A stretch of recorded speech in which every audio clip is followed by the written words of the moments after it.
देखते हैं क्या बोल रहा है। A cottage industry produce a certain number of toys in a day, cost of production of each toy in rupees was 55 minus the number of toys produced in a day, total cost of production on a day was इतना। देखिए इस तरह के कह रहे हैं cottage industry है जो कि प्रोड्यूस करता है सर्टेन नंबर ऑफ टॉयज। एक मान के चलिए कि वो टॉयज नहीं, वो पेन प्रोडक्शन करता है। कोई भी इंडस्ट्री है, मान के चलिए कोई भी इंडस्ट्रीज है जो पेन का प्रोडक्शन करता है, और जो पेन का जो प्राइस है कह रहा है कि एक दिन में कितने पेन प्रोडक्शन होता है और कितने पेन कैसे पेन बिक्री होता है, ये दोनों क्लियर नहीं है। लेकिन एक दिन देखा गया कि जो कंपनी से जो इनकम है प्रत्येक दिन वो 750 रुपये है।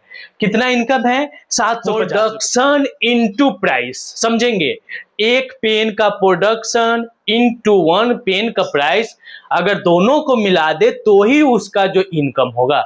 तो इस तरह के क्वेश्चन को सबसे पहले थोड़ा सा बेसिक कंसेप्ट भी आपको होगा, और 2-3 क्वेश्चन अगर इस तरह का आप करेंगे तो आपका दिमाग खुल जाएगा। तो किसी भी कंपनी का अगर इनकम जो होता है वो उसके एक प्रोडक्शन और दूसरा उसका प्राइस, दोनों को अगर मल्टीप्लाई कर दे तो एक दिन का हो, एक महीने का हो, एक साल का हो या 5 साल का हो, उसका इनकम निकल जाएगा। तो सेम क्वेश्चन में आपका कह रहा है। देखेंगे क्वेश्चन, अब चलते हैं क्वेश्चन पे। बेसिक आपको क्लियर है?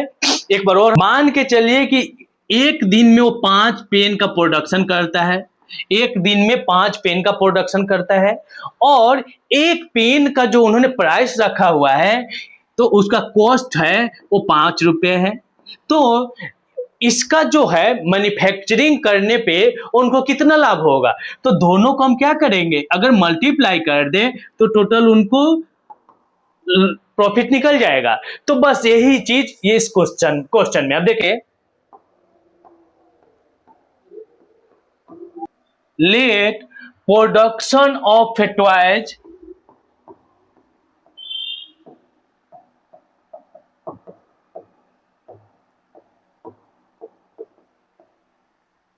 इज इक्वल टू एक्स है। मान के चलते हैं कि एक दिन में उसका जो प्रोडक्शन होता है वो एक्स होता है, तो उसके हिसाब से उसका कॉस्ट क्या हो जाएगा?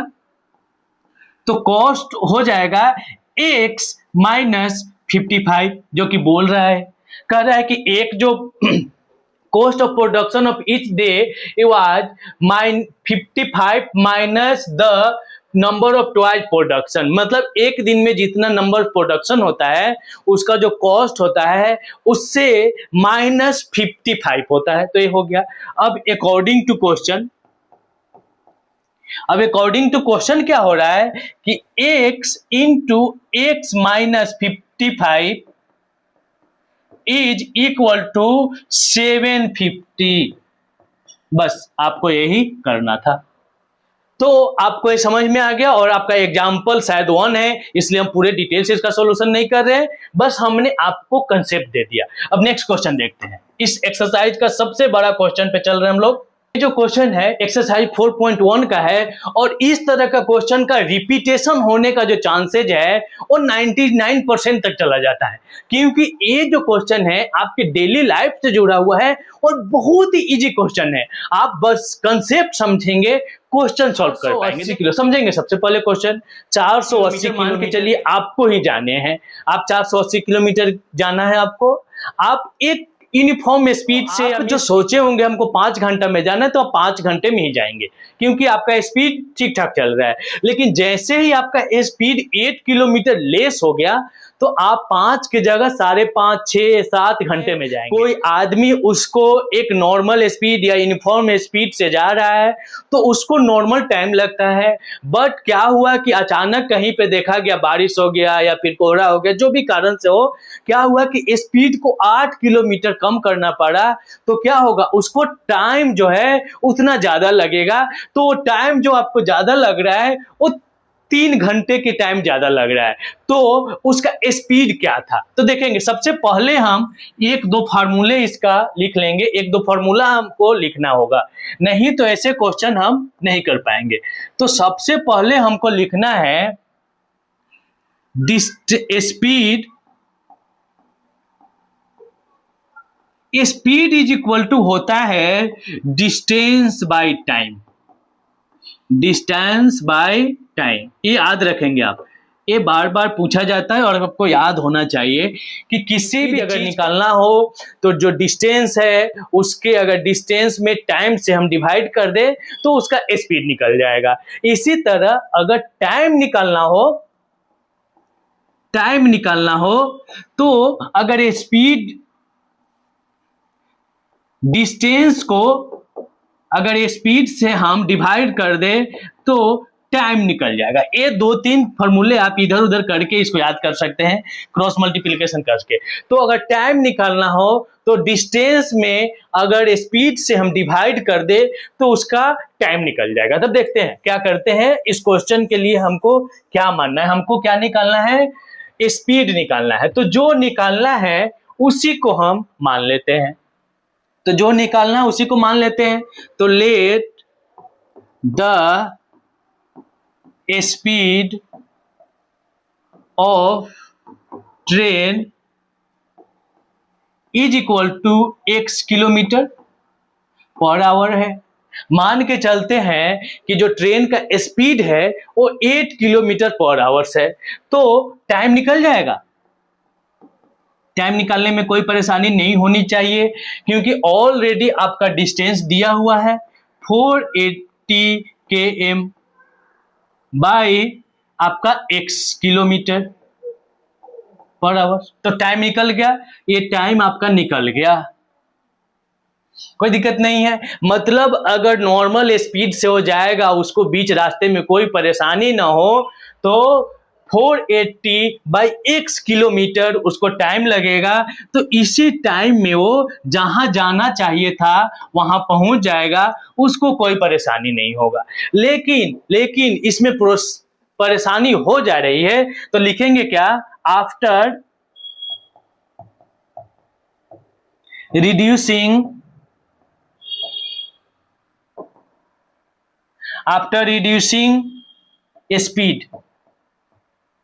स्पीड को उन्होंने क्या किया, रिड्यूस कर दिया, आगे कुछ परेशानी थी इस वजह से, तो हो जाएगा आपका x minus 8 kilometre per our. जैसे ही आपका ये स्पीड निकल गया तो अब टाइम भी तो चेंज हो जाएगा, तो टाइम क्या हो जाएगा, टाइम हो जाएगा 480 बाई x माइनस 8 किलोमीटर हो जाएगा। कोई दिक्कत नहीं होनी चाहिए, यहां भी एक टाइम निकल गया और यहां भी टाइम निकल गया। लेकिन इसके साथ कंडीशन क्या दे रहा है कि जैसे ही स्पीड 8 किलोमीटर से कम हुआ, ये टाइम ये नहीं रहा, टाइम क्या हुआ, टाइम 3 घंटे बढ़ गया ना। क्या कोई दिक्कत है, तो दोनों अब टाइम इक्वल हुआ क्योंकि हमने 3 घंटे टाइम को क्या किए, बढ़ा दिए। 3 घंटे टाइम को हमने क्या कर दिए, इंक्रीज कर दिए। टाइम है मोर 3 आवर्स, तो अब क्या हुआ, ये भी टाइम है, ये भी टाइम है। समझेंगे क्वेश्चन को, जैसे ही स्पीड कम हुआ 8 किलोमीटर से, उसका टाइम 3 घंटा बढ़ गया। अब हम लिखेंगे क्या, इसको इरेज करते, एक बार इसको इरेज कर दे रहे हैं। अब देखेंगे, अब अकॉर्डिंग टू क्वेश्चन, या अकॉर्डिंग टू क्वेश्चन नहीं, हम यहां देख रहे हैं कि किसी भी चीज का जब डिस्टेंस जो होता है वो कांस्टेंट होता है। अगर आप कहीं जा रहे हैं, मान के चलिए आप दिल्ली से पटना जा रहे हैं, तो आप दिल्ली और पटना का जो डिस्टेंस है इसको आप चेंज नहीं कर सकते हैं। आप अपने स्पीड को कम कर सकते हैं, आप अपने टाइम को कम कर सकते हैं। जब स्पीड बढ़ाएंगे तो टाइम कम होगा, जो टाइम बढ़ाएंगे तो स्पीड ज्यादा होगा, तो इसको आप कर सकते हैं। लेकिन जो आपका डिस्टेंस है वो कांस्टेंट होता है। डिस्टेंस क्या है, कांस्टेंट होता है, बस याद रखना है आपको। तो यहां पे हमने क्या किया, देखा कि दोनों जो टाइम है अकॉर्डिंग टू क्वेश्चन, यहां पे था 480 किलोमीटर बाई x किलोमीटर, और यही इज इक्वल टू था 480 kilometre by x minus 8 kilometre per our था। ये किलोमीटर पर आवर है, प्लस ये 3 यही तो था। तो दोनों टाइम तो अब इक्वल हो गया। अगर इसमें हमने प्लस कर दिया तो बात एक ही है, यहाँ पे माइनस कर दिया, इसको प्लस कर दिया तो बात क्या हो गया, एक ही हो गया। अब इसको क्या करेंगे हम, बस अब इस इक्वेशन को सॉल्व करेंगे तो आपका हो जाएगा 4 किलोमीटर को अभी रखते हैं बाहर, by X minus 480 minus X minus 8 is equal to 3। अब इस इक्वेशन को जैसे ही सॉल्व करेंगे आपको बस इसको इक्वेशन को सॉल्व करना है और आपका आंसर मिल जाएगा। तो देखते हैं इस इक्वेशन को हम सॉल्व करके भी एक बार दे देते हैं आपको।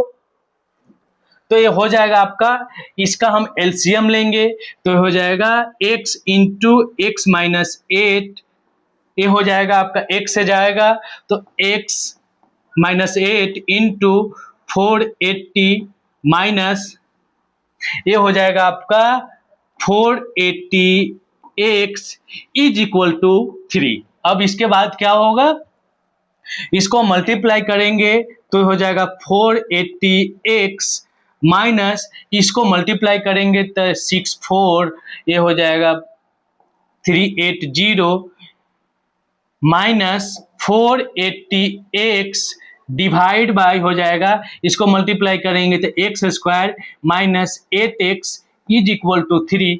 और ये माइनस में 480x और ये प्लस में 480x कैंसिल हो जाएगा तो आपका बचेगा माइनस 384 बाई, इसको इधर ले जाएंगे मल्टीप्लाई करेंगे तो ये हो जाएगा 3x स्क्वायर माइनस 24x।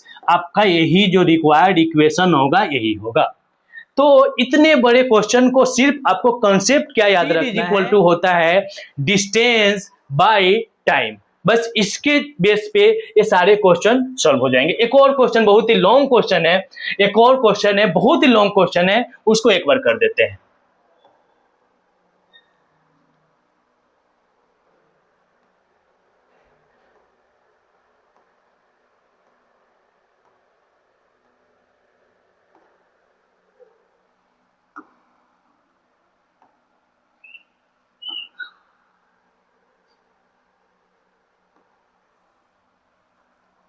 देखिए एक क्वेश्चन सिर्फ लॉन्ग है, कंसेप्ट इसका लॉन्ग नहीं है। कंसेप्ट बहुत ही छोटा है और इस क्वेश्चन को बहुत ही इजी से कर पाएंगे। बस क्वेश्चन लॉन्ग है, क्वेश्चन को समझेंगे। सेम कह रहा है इसमें, एक cottage industry produce certain number of poetry. Same एक पेन को लेके चलेंगे आप, एक पेन का फैक्ट्री है जिसमें बहुत सारे पेन प्रोडक्शन होता है। एक दिन में कितने पेन प्रोडक्शन होते हैं और कैसे पेन बिक्री करता है कुछ पता नहीं है, बट एक दिन का जो उसका प्रॉफिट है वो है 90 रुपीज। एक दिन का जो प्रॉफिट है वो है 90 रुपीज। तो एक बार कंसेप्ट को समझेंगे। तो हम जानते हैं प्रॉफिट होने के लिए एक दिन का प्रोडक्शन और एक पेन का प्राइस दोनों को अगर मल्टीप्लाई कर दे तो उसका जो क्या हो निकलेगा, प्रॉफिट निकल जाएगा। उसी अनुसार अब क्वेश्चन को देखते हैं। क्वेश्चन बहुत बड़ा है बट कंसेप्ट बहुत छोटा है। आपको बस इंग्लिश लैंग्वेज का टेस्ट किया जा रहा है। यहाँ कह रहा है a cottage industry produce a certain number of poetry articles in a day, it was observe that particular day that the production of each, तो मान के चलते हैं ले production is equal to X, तो नंबर्स ऑफ प्रोडक्शन क्या हो जाएगा, एक्स हो जाएगा। तो कॉस्ट क्या होगा, आपका जो कॉस्ट होगा वो हो जाएगा 2x प्लस 3, जो कि कह रहा है कि was 3 more than twice the number of articles। तो जो प्रोडक्शन होता है उससे क्या है आपका 3 ज्यादा है। तो अकॉर्डिंग टू क्वेश्चन लिखेंगे, अकॉर्डिंग टू क्वेश्चन लिखेंगे क्या कि हो जाएगा x into 2x plus 3 is equal to 90। अब इसमें क्या निकालेंगे हम, इसमें देख रहे हैं कि जैसे ही x का वैल्यू निकल जाएगा तो आपका प्रोडक्शन निकल जाएगा, और यहाँ पे x के वैल्यू रख देंगे तो आपका क्या निकल जाएगा, आपका कॉस्ट निकल जाएगा। तो देखते हैं, तो ये हो जाएगा 2x स्क्वायर प्लस हो जाएगा 3x प्लस हो, ये इधर प्लस है 90 तो इधर जाएगा तो माइनस 90 इज इक्वल टू 0। अब यहां से हम क्या निकालेंगे, यहां से निकालेंगे आपका x का वैल्यू। तो इसको क्या करते हैं, सबसे पहले फर्स्ट टर्म लास्ट टर्म को मल्टीप्लाई करेंगे तो हो जाएगा 180 इसको 2 से करेंगे तो 90, इसको 2 से करेंगे 45, इसको 3 से करेंगे तो 15, इसको 3 से करेंगे तो 5। अब इसको हम करते हैं 6, 15 और 12, ये हो जाएगा आपका 2x² plus 15x minus 12x minus 90 is equal to 0। यहां से निकल जाएगा आपका x कॉमन निकल जाएगा तो बचेगा 2x प्लस 15, यहां से निकल जाएगा आपका 6 निकल जाएगा तो बचेगा आपका 6, तो बचेगा x प्लस 15, तो आपका निकल जाएगा ये माइनस है तो आपका x minus 6 into 2x plus 15। अब x का वैल्यू जो हो जाएगा आपका 6 होगा और एक होगा माइनस 15/2, तो 6 जो होगा आपका आंसर होगा, और 6 ए वाला 6 होगा यहां पे रखेंगे तो हो जाएगा 2 इंटू 6 प्लस 3, तो ये हो जाएगा 50। तो अगर ये सारे क्वेश्चन समझ में आ गया होगा तो लाइक करेंगे और नेक्स्ट प्रीवियस ईयर क्वेश्चन के लिए चैनल को सब्सक्राइब करके रखेंगे।